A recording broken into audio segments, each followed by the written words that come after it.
પોલીસનું કામ બહુ ધીરજવાળું, કુનેવાળું અને જેમ અર્જુન માછલીની આંખને વેધે છે તે પ્રમાણે પોતાના નિશાનને નક્કી કરી તેની તરફ આગળ વધવાનું હોય છે। તારીખ 11મી નવેમ્બર છે। 11મી નવેમ્બરના રોજ વેરાવળની અંદર એક સ્ત્રીનું મૃત્યુ થાય છે એવા સમાચાર વેરાવળની પોલીસને મળે છે। વેરાવળની પોલીસ ત્યાં પહોંચે છે ત્યારે પોલીસને જાણકારી મળે છે કે ઘરની બહાર તાળું હતું અને અંદર સ્ત્રીનું મૃત્યુ થયું। આ સ્ત્રીને થાઇરોઇડ નામની બીમારી હતી। આ સ્ત્રીનું નામ ભાવનાબેન હતું।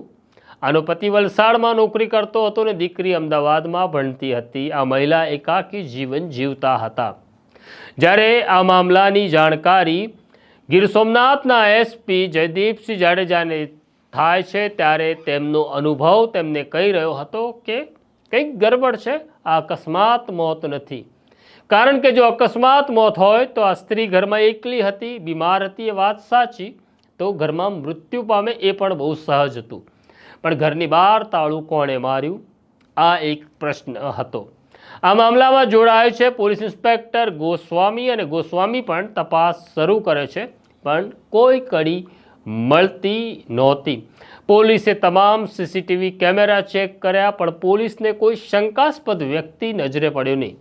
પરિવારને જ્યારે પૂછ્યું કે કોઈની ઉપર શંકા છે ત્યારે પરિવારે પણ ના પાડી દીધી, પણ છતાં પોલીસ એવું માની રહી હતી કે આ કુદરતી મૃત્યુ નથી, મોતનું કારણ કંઈક જુદું છે।